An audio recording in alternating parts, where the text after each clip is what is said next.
কয়েকদিন ধরেই আমার ছেলেরা বায়না করছিল চকলেট আইসক্রিম বানাতে। চকলেট খাওয়াটা খুব একটা শরীরের পক্ষে ভালো নয়, তো আমি এইরকম একটা হেলদি চকলেটি আইসক্রিম বানিয়ে ফেললাম। খুব সহজ ও কম সময়ে এটা বানিয়ে নিতে পারেন। প্রথমেই একটি বাটিতে কিছুটা পরিমাণ আমন্ড, কাজু নিয়ে নিচ্ছি। এখানে নির্দিষ্ট কোনো পরিমাপ নেই, যে যার ইচ্ছে মতো নেবেন।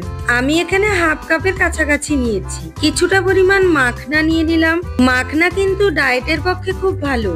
এবার ওর মধ্যে 3 টিস্পুনের মতো কোকো পাউডার নিয়ে নিলাম। অল্প একটু কফির গুঁড়ো নিয়ে নিলাম। ডার্ক চকলেট নিয়ে নিলাম 6 পিস মতো। এবার ওর মধ্যে 1 কাপের মতো দুধ অ্যাড করলাম। চাইলে কেউ এর মধ্যে খেজুরও অ্যাড করতে পারেন। এবার ভালো করে মিক্স করে নিলাম। এবার এই মিশ্রণটাকে আমি আধ ঘন্টা ঢাকা দিয়ে রেখে দেব, যাতে দুধটা ভালোভাবে অ্যাবজর্ব হয়ে যায়। ব্যাস, আর কিছুই নয়। এবার ওই মিশ্রণটাকে আমি মিক্সিং জারে ঢেলে নিচ্ছি। এবার ওর মধ্যে হাফ কাপ পরিমাণ পাউডার দুধ অ্যাড করলাম। যদি মনে হয় যে আরেকটু দুধ দিতে লাগবে, তো লিকুইড দুধ আরেকটু অ্যাড করতে পারেন। আমার তো লেগেছে, তাই অল্প একটু লিকুইড দুধ অ্যাড করলাম। চামচ দিয়ে ভালো করে নেড়ে মিশিয়ে নিলাম। এবার মিক্সিতে ভালো করে পেস্ট করে নিচ্ছি।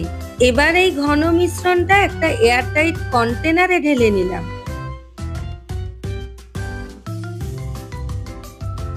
ভালো করে সেট করে নিয়ে ওপরে চকো চিপস ছড়িয়ে নিলাম। চাইলে কেউ জেমস চকলেটও উপরে ছড়িয়ে দিতে পারেন। এবার ডিপ ফ্রিজে ওভারনাইট রেখে দিব। দেখুন, রেডি আমার হেলদি চকলেট আইসক্রিম। আইসক্রিমটাকে আইসক্রিম বলে নিয়ে ওপরে চকো চিপস ও চকলেট সস ছড়িয়ে দিলাম। আমার কাছে না কিছুটা স্প্রিঙ্গেলস ছিল, আমি ওপরে ছড়িয়ে দিয়েছি। আপনাদের কাছে না থাকলে নাও দিতে পারেন।